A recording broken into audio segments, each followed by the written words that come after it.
11 বার জেলে গেছি, 11 বার। আমার এই ছেলে কয়েকটা বলে যে আমরা জেলে গেছি, মুই তো গেছি 11 বার। 3 বছর জেল কাটছি। আল্লাহর হুকুমে আমরা রাস্তাটাকে ছাড়ি নাই। লক্ষ্য ছিল একটা, যে আমরা এই দেশে বেগম খালেদা জিয়া যে ডাক দিয়েছেন গণতন্ত্র প্রতিষ্ঠা করব, আমরা সেই লক্ষ্যে এগিয়ে গেছি। এই ঠাকুরগাঁতেও আপনার আমার 7,500 মানুষের বিরুদ্ধে মামলা হয়েছে, এই ঠাকুর সদর থানায় 70টার উপরে আপনার মামলার সংখ্যা ছিল। কেউ দমে যায় নাই, আমার লোক একটাও আওয়ামী লীগে যায় নাই, গেছে কেউ।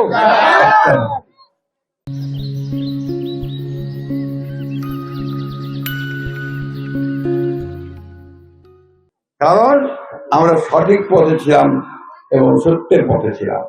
আজকে দেখেন, সত্যের পথে ছিলাম বলেই আজকে আল্লাহর অশেষ রহমতে আমরা আজকে 24 জুলাই আন্দোলন, 5ই আগস্টের পরে আমরা একটু মুক্ত বাতাস পেয়েছি।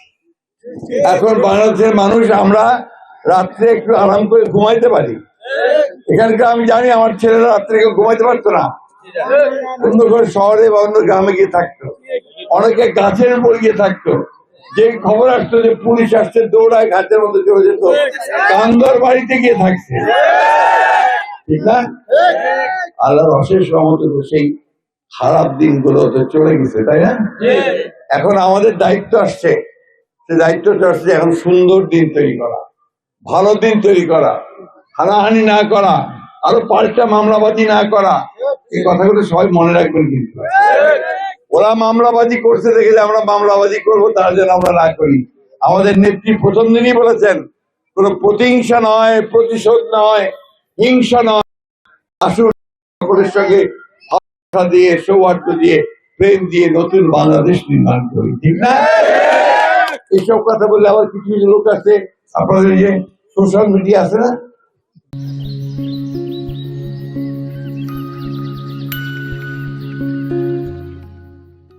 সোশ্যাল মিডিয়াতে বলে আপোষ করেছে। এটা আপোষ না, এটা হচ্ছে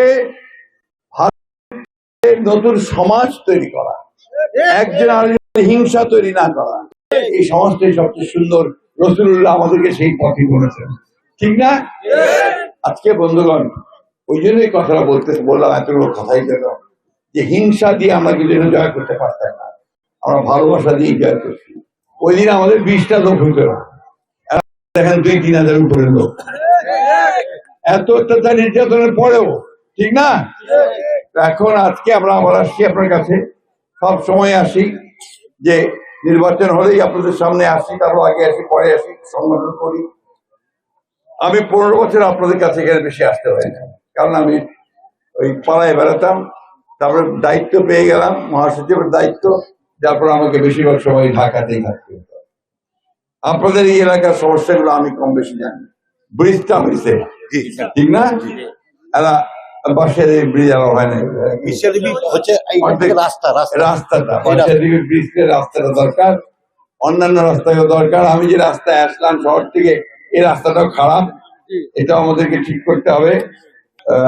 মাদ্রাসা কেন্দ্রীভুক্ত করা হয়নি, এখানে এটা করতে হবে। গোরস্থান শ্মশান রক্ষা করতে হবে।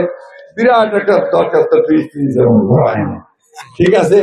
ইনশাআল্লাহ আপনাদের সকলের দোয়ায় নির্বাচিত হয়ে আমরা যদি আমরা সরকার গঠন করতে পারি, তাহলে অবশ্যই আপনাদের এই দাবি জায়গাগুলো অগ্রাধিকার ভিত্তিতে করা হবে।